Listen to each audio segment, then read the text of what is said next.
amados, nós vamos abrir a palavra de Deus no Evangelho de Jesus Cristo, conforme o registro de Marcos, capítulo 2. Marcos, capítulo 2. E faremos a leitura do verso 1 ao verso 12. Marcos 2, de 1 a 12. Está escrito o seguinte: Dias depois entrou Jesus de novo em Cafarnaum e logo correu que ele estava em casa. Muitos afluíram para ali, tantos que nem mesmo junto à porta eles achavam lugar, e anunciava-lhes a palavra. Alguns foram ter com ele, conduzindo um paralítico, levado por 4 homens. E não podendo aproximar-se dele, por causa da multidão, descobriram o eirado no ponto correspondente ao em que ele estava, e fazendo uma abertura, baixaram o leito em que jazia o doente. Vendo-lhes a fé, Jesus disse ao paralítico: Filho, os teus pecados estão perdoados. Mas alguns dos escribas estavam assentados ali e arrazoavam em seu coração: Por que fala ele deste modo? Isto é blasfêmia. Quem pode perdoar pecados, senão um que é Deus? E Jesus, percebendo logo por seu espírito que eles assim arrazoavam, disse-lhes: Por que arrazoais sobre estas coisas em vosso coração? Qual é mais fácil? Dizer ao paralítico: estão perdoados os teus pecados? Ou dizer: levanta-te, toma o teu leito e anda? Ora, para que saibais que o Filho do Homem tem sobre a terra autoridade para perdoar pecados, disse ao paralítico: eu te mando, levanta-te, toma o teu leito e vai para a tua casa.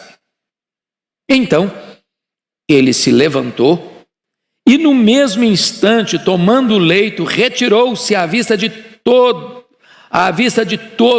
a ponto de se admirarem todos e darem glória a Deus, dizendo: jamais vimos coisa assim. Eu gostaria de pensar com vocês sobre este tema: jamais vimos coisa assim. Bom, o texto nos informa que Jesus está de volta para a sua cidade, a cidade de Cafarnaum. Não que ele tenha nascido aqui, ele fez dessa cidade o seu quartel-general durante o seu ministério, desde que a sua cidade, Nazaré, o rejeitou. Cafarnaum era uma cidade aduaneira, era uma cidade onde havia um posto da fazenda, de recolhimento de tributos, de impostos, de grande trânsito de pessoas. Era uma cidade estratégica, era uma ponte para o mundo daquela época. E Jesus estrategicamente vai se fixar nessa cidade.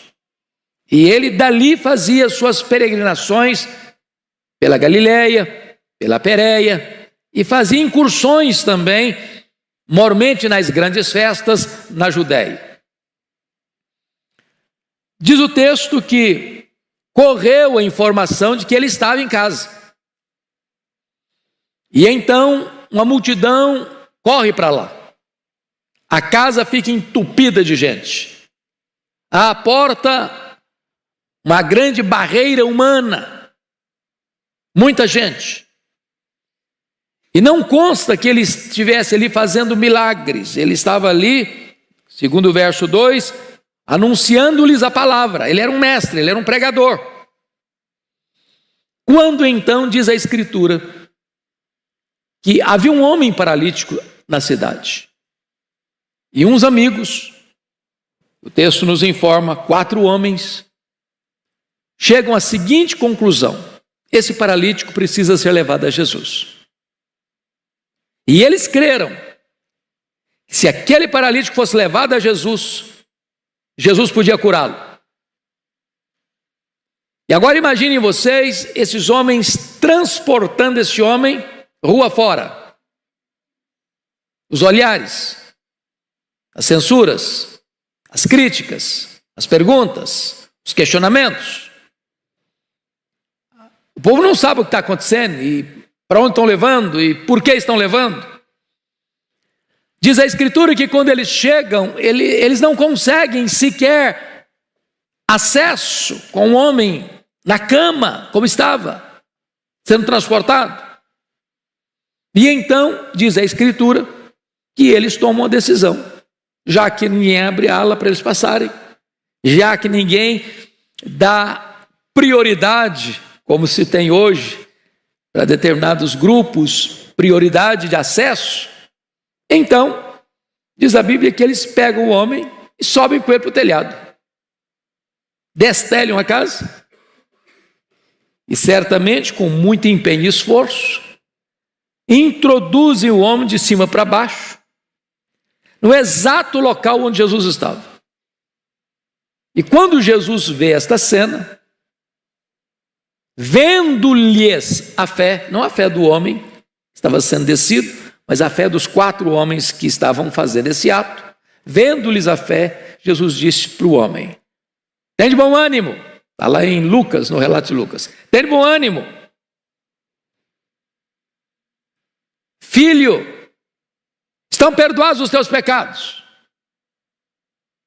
Os escribas e fariseus que estavam ali, fiscais do Sinédrio, não para aprender com Jesus, mas para tentar encontrar Jesus num ato falho ou num ato de contradição para acusá-lo, começaram não a falar, mas a censurar no coração. Por que faz desse jeito? Está blasfemando. Ninguém pode perdoar pecados senão Deus. E Jesus pergunta para ele: mas o que vocês estão razoando no coração de vocês? O que é mais fácil? Eu dizer para esse homem: perdoados estão os teus pecados, ou dizer para esse homem: toma o teu leito, vai para casa? Para que saibais que o Filho do Homem tem autoridade na terra para perdoar pecados, Jesus diz para o homem: toma o teu leito, vai para casa. E diz a Bíblia que imediatamente o homem se recobrou, seus músculos se esticaram, se tonificaram, e à vista de todo mundo ele pegou a cama dele e foi para casa, dando glória a Deus. A multidão fica tomada de pânico, de reverência, de temor. E todos glorificaram a Deus e disseram: jamais vimos coisa assim. Eu fico olhando a cena, e eu acho que quando aquele homem estava sendo descido, eu não sei exatamente como, se em cordas, ou se 2 desceram e 2 ficaram, e Jesus olha para cima e vê 4 homens que se esforçam. Jesus olha para baixo e vê um homem doente, desanimado. Jesus olha ao redor e vê os críticos, os escribas, os mestres da lei censurando. E Jesus olha para dentro do coração deles e vê exatamente eles arrazoando pensamentos hostis a ele. E aqui, irmãos, diante desta cena, eu quero tirar 4 lições do texto e peço que vocês me acompanhem, por favor. A primeira lição desse texto trata daqueles que levam alguém a Jesus. Há pessoas que ou você as leva a Jesus ou elas jamais irão. Este homem era paralítico. Ele estava entrevado, pernas paralisadas, talvez com os músculos já atrofiados. Ele não estava numa cadeira de rodas, ele estava numa cama, num leito. Talvez a coluna torta, talvez com feridas no corpo, de tanto ficar deitado. E estes 4 amigos, esses 4 homens tiveram algumas atitudes. Primeiro, eles tiveram uma visão. Que visão? Se nós colocarmos esse homem na presença de Jesus, ele vai ser curado. Tudo começa com a visão. É o empreendimento seu, os seus negócios. É a sua empresa. É o seu casamento. É a educação dos seus filhos. É a sua vida espiritual. Você precisa ter uma visão do que você quer, do que você espera, do que você aguarda. Eles tiveram essa visão. Se nós levarmos esse homem e colocarmos esse homem aos pés de Jesus, um milagre vai acontecer na vida dele. Você precisa ter a visão de orar pela sua família, de orar pela conversão de seus parentes, de orar pelos seus amigos, para que eles sejam salvos. Você tem que ter a visão de trazer pessoas para a casa de Deus, para que elas ouçam a palavra de Deus. Visão. Mas a segunda coisa, além de visão, esses 4 amigos tiveram determinação. Imagine vocês que eles chegaram lá, o homem estava desanimado. O homem não queria sair de casa, não. Não pense vocês que o homem, gente, me leva, eu estou precisando de ir, me leva. Não, foi isso que aconteceu, não. A primeira palavra que Jesus disse para ele, tem bom ânimo. Jesus não desperdiça a palavra. Jesus não fala assim, tem bom ânimo para um cara animado. Tem gente que nasce desanimada, né? Tem gente que só olha a vida com óculos escuros, não vai dar certo. Não adianta ir, me deixa aqui mesmo, vai ser muito difícil, vai ser complicado. Eles convenceram o homem de ir. Agora imagine vocês quando eles chegam, tem uma multidão na porta, ninguém abre caminho. Gente, tá vendo? Eu não falei que não queria vir? Olha o que está acontecendo. É melhor voltar. Não, você tem que estar na presença de Jesus. Não, mas como é que não vão? Não tem jeito. Tem jeito. Tem jeito. Determinação. Determinação. Gente, às vezes o caminho da bênção tem dificuldade, tem obstáculo, tem entrave. Não desanima não, no primeiro sinal de problema não, dificuldade não. Determinação. Vai em frente. Vai em frente. Mas em terceiro lugar, esses homens demonstraram criatividade. Criatividade. Veja bem, gente, pense comigo aqui. Tinha o peso do camarada, eu não sei quantos quilos ele pesava, mas carregar um homem numa cama não é uma brincadeira. Você já mudou para apartamento de 4º andar que não tinha elevador, subir com a geladeira? Ô, gente, é uma tragédia. Agora, subir com um homem numa cama para o telhado, não tinha andaime não, viu? Desceu o cara, falou, vai ser outro acidente, o cara vai ficar agora tetraplégico. Pensa comigo que eles devem ter feito algumas coisas muito constrangedoras, porque o dono da casa não deve ter gostado não, destelharam a casa do cara. Abriram um buraco no teto. Mas esses homens estão o quê? Determinados. Determinados. E aqui tem um outro ponto, o terceiro ponto é criatividade.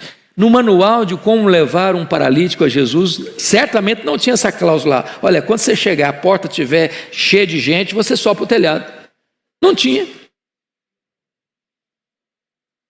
Há coisas na vida que você não vai encontrar uma fórmula, uma receita de bolo, como fazer.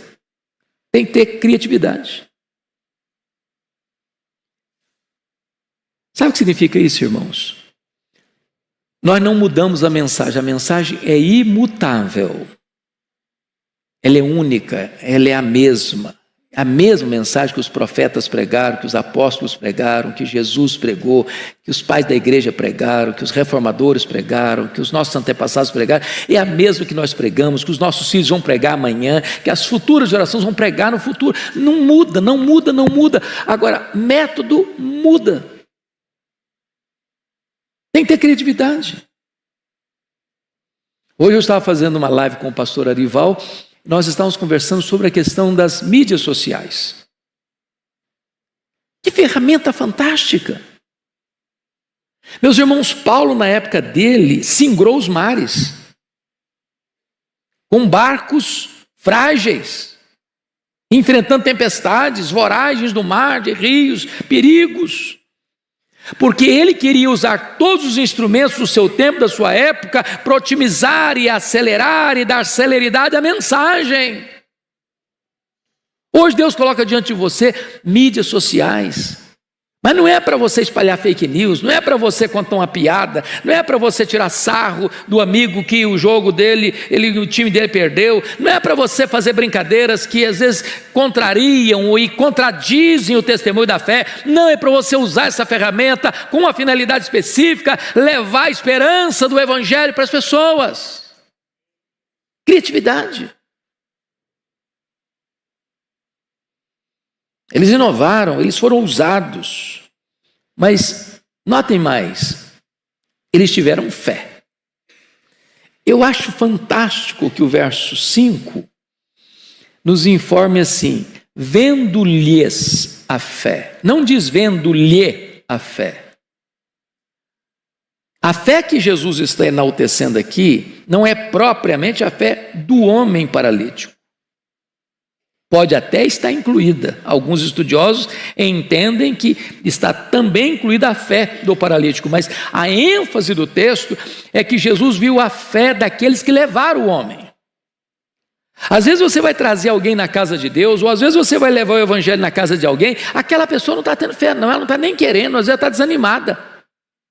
Mas Jesus honra a sua fé. Jesus honra a sua postura, sua atitude. E você crê que se você levar seu marido, se você levar sua esposa, se você levar seus filhos, se você levar seus pais, se você levar seus amigos, o Senhor vai fazer um milagre na vida deles. Bom, vamos olhar o segundo ponto da mensagem. Primeiro, aqueles que levam alguém a Jesus. Mas vamos olhar em segundo lugar, aqueles que bloqueiam o caminho para Jesus. Quem está bloqueando o caminho? Olha aí o versículo 2.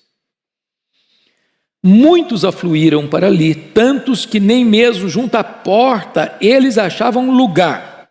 Agora olha o verso 4. E não podendo aproximar-se dele por causa da multidão, descobriram o eirado no ponto correspondente ao em que ele estava.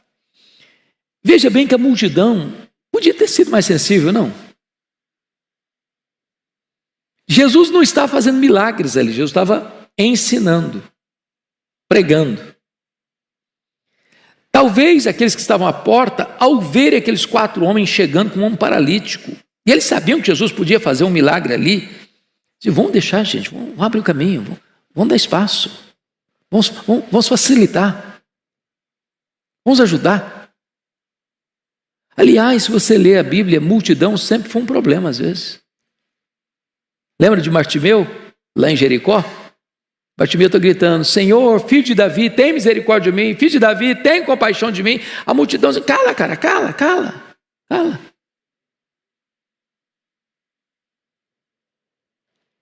O ditado popular que a voz do povo e a voz de Deus não tem amparo na Bíblia, não. Às vezes a multidão quer atrapalhar, quer fechar o caminho, quer impedir de vocês de levar as pessoas a Cristo. Mas, em segundo lugar, os escribas e doutores da lei. Olha o verso 6 comigo aí.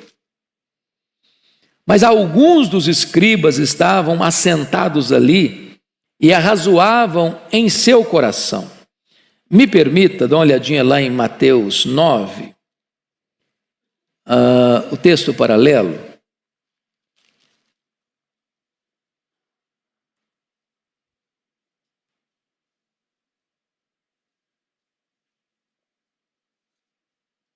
Em Mateus 9, a expressão é a mesma, mas alguns escribas. Mas Lucas 5, 17, está mais claro do que esse tanto de Mateus quanto de Lucas. Mateus com Marcos. Olha aí comigo. Veja você no verso 17. Ora, aconteceu que num daqueles dias estava ele ensinando, e achavam-se ali assentados fariseus e mestres da lei, vindos de todas as aldeias da Galiléia, da Judeia e de Jerusalém. Então, note vocês que esses fariseus e mestres da lei, que eram os escribas, eram os teólogos da época, eram os doutores da lei, eram os mais entendidos da palavra de Deus,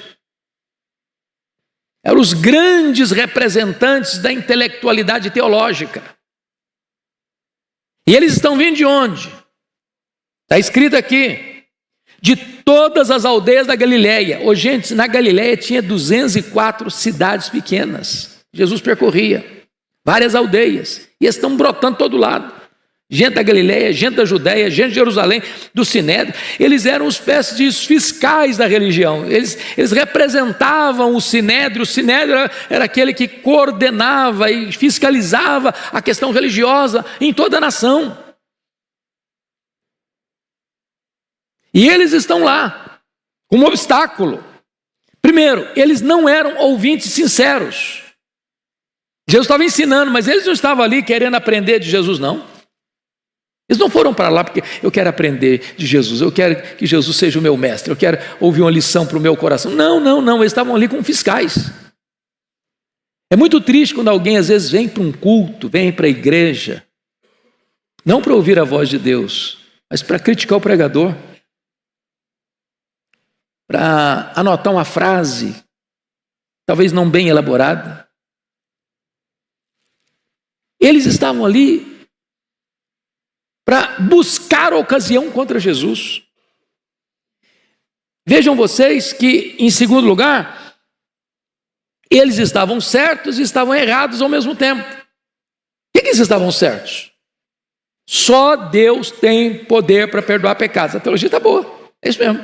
Só Deus perdoa pecados. A igreja não perdoa pecados. O sacerdote não perdoa pecado. O Papa não perdoa pecado. O pastor não perdoa pecado. O concílio eclesiástico não perdoa pecado. Quem tem poder de perdoar pecado? Deus. Só Deus. Só Deus. Estão certos. No que eles estão errados? Eles não reconhecem que Jesus é o Filho de Deus. Eles não reconhecem que Jesus é o Messias. Eles não reconhecem que Jesus era o próprio Deus feito carne. Então, eles estão aí, certos num ponto, errados no outro, mas aí Jesus os apanha nas cordas das suas doutrinas. Por quê? Por que Jesus fez essa pergunta assim? O que é mais fácil dizer? Perdoados estão os teus pecados, ou dizer para esse paralítico, toma o teu leito e vai para casa? Por que Jesus disse isso? Está fora de contexto? Não. Na crença dos escribas, dos fariseus, havia uma espécie de relação de causa e efeito, de sofrimento, de pecado e sofrimento, de pecado e doença. Na mente deles, a causa era o pecado, a consequência era a enfermidade. Então, na cabeça deles, nenhuma pessoa podia ser curada sem primeiro ser perdoada. Por quê? Você só elimina a consequência se você elimina a causa. Jesus não corroborava com essa teologia, não. Lembra lá de João 9? Quando Jesus encontra aquele cego de nascença, e os discípulos perguntaram, mestre, quem pecou, ele ou seus pais, para que nascesse cego? E Jesus respondeu, nem ele, nem seus pais. Ele nasceu cego para que nele se manifeste a glória de Deus. Mas então Jesus os apanha nas próprias cordas da teologia deles, mostrando que ele é Deus, primeiro. Filhos, estão perdoados os teus pecados. Segundo, toma o teu leito e volta para casa. Jesus provou de duas outras maneiras que ele era Deus. Primeiro, Jesus leu o coração deles, que eles não estão dizendo, verbalizando, está blasfemando, está blasfemando, está blasfemando. Não, eles não falaram nada não. Eles o quê? Cogitaram o coração. E Jesus lê coração. Jesus lê pensamento. Mas Jesus não só perdoa pecados, Jesus não só cura, as duas coisas são obras de Deus, tanto curar quanto perdoar pecados. Mas Jesus lê coração, lê pensamento, isso também é de Deus, só Deus é onisciente. Mas Jesus prova que é Deus, quando ele mesmo afirmou, confira aí, capítulo 2 de Marcos, quando Jesus diz assim, versículo 10, ora, para que saibais que o Filho do Homem é um termo messiânico, usado apenas para Jesus, o Messias. Então Jesus deixa esses críticos numa situação de total embaraço, porque na cabeça deles o homem só podia ser curado se fosse primeiro perdoado. Como só Deus perdoa pecados e o homem foi curado, então eles têm que reconhecer que de fato Jesus é Deus. Bom, vamos então agora ao terceiro ponto. Primeiro, aqueles que levam as pessoas a Jesus. Segundo, aqueles que impedem as pessoas de chegar até Jesus. E terceiro, aqueles que são levados a Jesus. E destaco aqui 3 coisas. Primeiro, o paralítico foi cativo e voltou livre. Olha aí comigo o versículo 3, por favor. Alguns foram ter com ele, conduzindo um paralítico levado por 4 homens. Agora olha o verso 12. Então ele se levantou e no mesmo instante, tomando o leito, retirou-se à vista de todos, a ponto de se admirarem todos e darem glória a Deus, dizendo, jamais vimos coisa assim. Então ele foi cativo. Foi cativo do seu desânimo, foi cativo de uma autoestima achatada, por isso Jesus o chamou de filho, foi cativo da sua enfermidade, paralítico, e foi cativo dos seus pecados.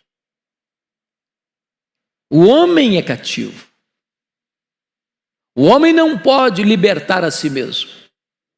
Ele não pode curar a si mesmo, ele não pode perdoar a si mesmo, ele não pode sequer melhorar sua autoestima, ele não pode sequer resolver os seus problemas emocionais. Mas ao encontrar-se com Jesus, ele foi cativo e voltou o quê? Livre. Segundo, o paralítico foi carregado e voltou carregando. 4 homens rua fora carregando o leito dele. E ele em cima.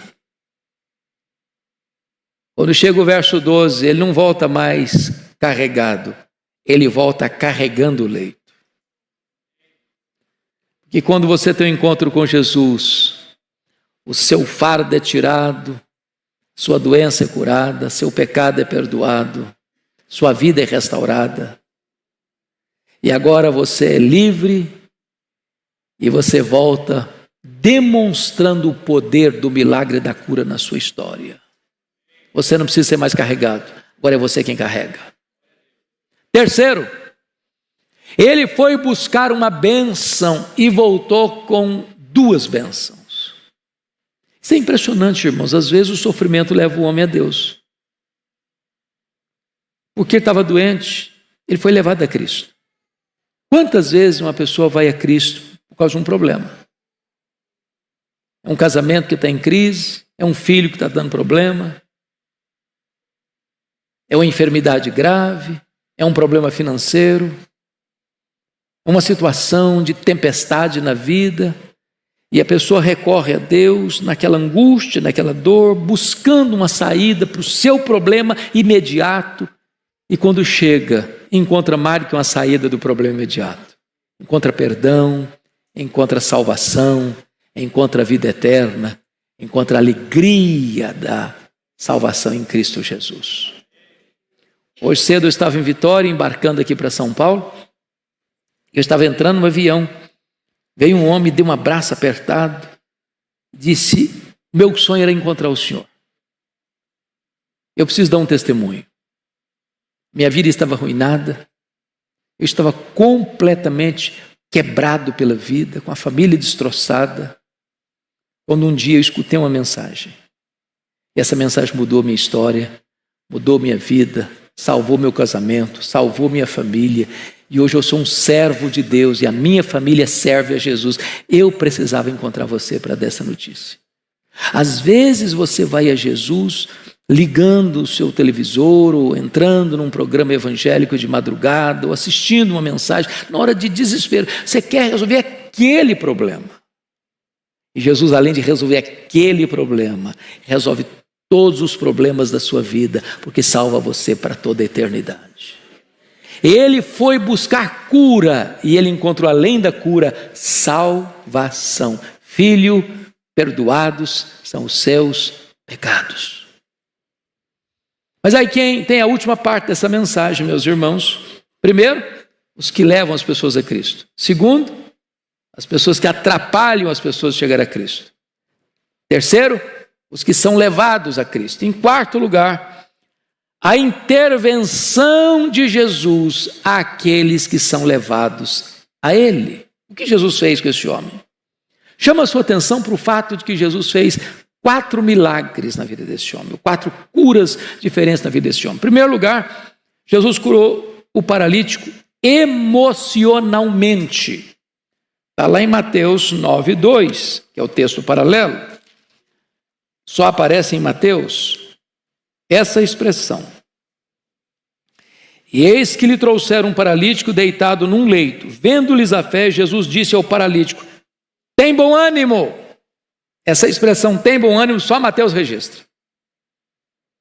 Aqui eu examino a cura emocional. Tem gente desanimada. Parece que já nasce desanimado. Outros problemas fizeram dessa pessoa uma pessoa desanimada. Ela já não acredita mais. Ela já jogou a toalha. Já entregou os pontos. O camarada está sendo transportado rua fora, subir com ele para o telhado, abrir o telhado, descer com ele onde estava Jesus, o cara está desanimado. Todo mundo está acreditando que a coisa vai acontecer, ele não está. Você conhece gente assim? Aí Jesus disse para o cara: tem bom ânimo, cara, tem bom ânimo, vai dar certo, vai acontecer. Jesus, antes de curar o camarada fisicamente, cura o indivíduo emocionalmente. Talvez você veja aqui hoje precisando de uma cura emocional. Tirar esse nevoeiro da sua mente. Tirar os óculos escuros. E às vezes a gente só anda de óculos escuros. Tudo está cinzento, tudo está escuro, nada parece que vai dar certo. Você já aposta no fracasso, você já faz provisão para o fracasso. Tem bom ânimo. Tem bom ânimo. A segunda cura que Jesus faz para esse homem, Jesus o curou psicologicamente. Vamos voltar para Marcos 2. Olha o que Jesus disse para ele. Versículo 5. Vendo-lhes a fé, Jesus disse ao paralítico: filho. Essa expressão é maravilhosa. Filho. Vocês se lembram lá de João, capítulo 21? Os discípulos acovardados, né? E Pedro, ao chegar na Galileia, não encontra Jesus lá, e ele diz para os seus colegas assim: eu vou pescar. E ele está dizendo: olha, fim de linha para mim, eu vou voltar para as redes, vou voltar para o passado, vou recomeçar o que eu deixei lá atrás, porque para mim não tem mais jeito mesmo. Meu sonho acabou, meu futuro acabou, meu projeto de ser discípulo terminou, então vou voltar para as redes. E quando Jesus se dirige a eles a 100 metros de distância, disse: filhos, filhos. Que palavra! Para quem está fugindo, para quem está desanimado, para quem está desistindo, para quem está jogando a toalha. Filhos. Jesus chamou esse homem de filho, para curar a psique dele, para curar esse mundo psicológico turbulento, cinzento, nebuloso. Filho. O que Jesus está dizendo para esse homem é o seguinte: você tem valor. Você está doente, você está numa cama, você está desanimado, você tem valor. Eu estou te chamando de filho. É o termo mais doce, é o termo mais amável. Tem nessa palavra mais de 1 tonelada de graça. Filho, filho. Mas em terceiro lugar, Jesus cura esse homem espiritualmente. Jesus diz aí, olha comigo, confira aí, versículo de número 5. Filho, os teus pecados estão perdoados. E eu acho isso maravilhoso, que o homem não chegou para Jesus, olha, eu sou um miserável pecador, então o Senhor me perdoou. Não, o homem nem confessou o pecado, Jesus está perdoando. Oh, graça maravilhosa. Os teus pecados estão perdoados. Meus irmãos, não tem palavra mais libertadora do que essa. Porque a maior tragédia da nossa vida é o pecado. Pior do que a doença. Pior do que a pobreza. Pior do que a perseguição. Pior do que a própria morte. Todos esses males não podem nos afastar de Deus. O pecado afasta. No tempo, na eternidade. Feliz é aquele que pode escutar de Jesus, teus pecados estão perdoados. Você não precisa mais carregar essa culpa, esse peso, esse chicote da consciência, esse tormento. Não tem colchão suficientemente macio para quem está atormentado pelos seus pecados. Não tem travesseiro de pena de ganso que dê jeito para sua cabeça atormentada pela culpa.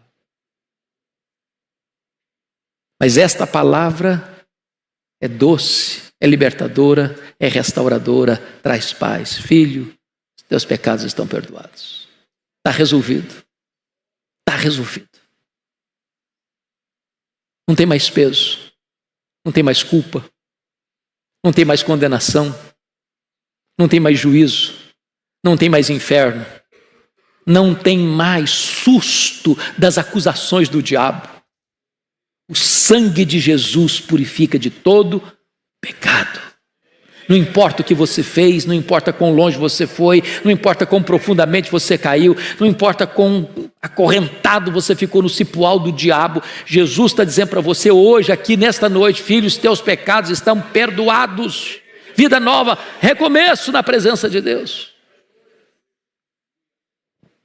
Mas finalmente, Jesus cura esse homem fisicamente. Olha comigo os versos 10 a 12. Ora, para que saibais que o Filho do Homem tem sobre a terra autoridade para perdoar pecados, disse ao paralítico, eu te mando, levanta-te, toma o teu leito e vai para a tua casa. O resultado está no 12. Então ele se levantou e no mesmo instante, tomando o leito, retirou-se à vista de todos, a ponto de se admirarem todos e darem glória a Deus, dizendo, jamais vimos coisa assim. Eu acho tão incrível as curas de Jesus. Porque imagine você um homem paralítico, no seu leito. Qualquer pessoa que fica muito tempo numa cama, paralítico, os músculos atrofiam. Mesmo que ele seja curado, é preciso fazer muitas sessões de fisioterapia para tonificar os músculos, para ele poder reaprender a andar. Mas quando Jesus cura, ele não cura crediário, ele não cura prestação, ele não cura em doses homeopáticas, ele cura para valer. Ele resolve de fato. Ele não faz a obra pela metade. Ele não faz escondido. Ele sai curado diante de todos. É verificável. É atestado. E hoje ele pode também trazer cura para nós. Ele é o mesmo ontem, hoje, para sempre o mesmo. Ele é o Jeová Rafá. Ele tem todo o poder. Eu quero concluir, meus amados, destacando o que está escrito aí no verso 12. Houve grande admiração entre as pessoas,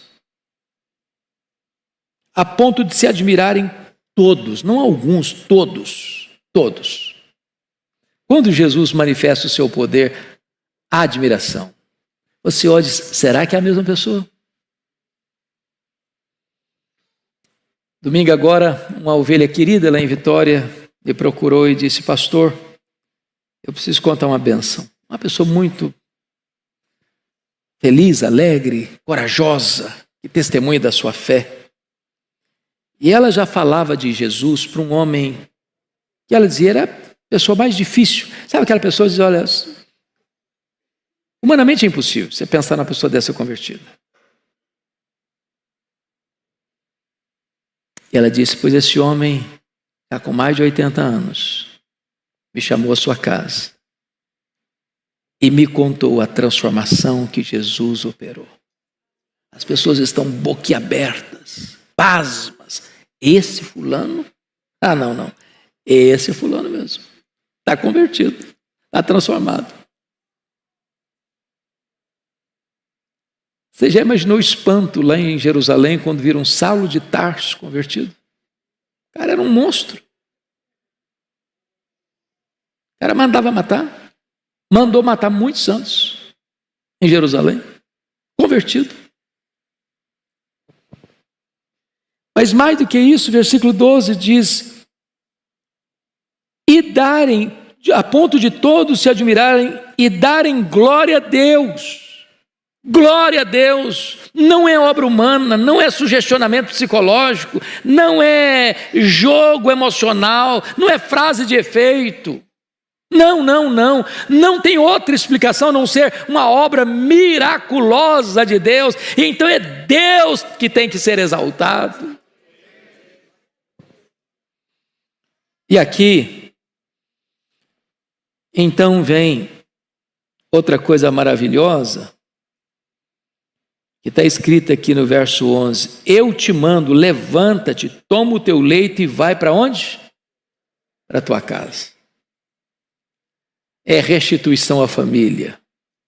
Até hoje você foi uma preocupação para a sua família, até hoje você foi motivo de angústia para a sua família, até hoje você não pôde ajudar a sua família, você não pôde prover para a sua família, agora volta para a sua casa, volta para a sua família, para você ser motivo de alegria, para você ser patrocinador, para você ser provedor, para você ser uma bênção. Talvez você veja que hoje alguém na sua casa traz choro e dor na sua família, pois Jesus pode fazer um milagre e essa pessoa pode voltar para casa, para a família, para ser motivo de bênção e de alegria. E a conclusão não podia ser outra, todos dizendo, jamais vimos coisa assim. O outro evangelista diz, hoje vimos milagres. Esse mesmo Jesus está aqui hoje.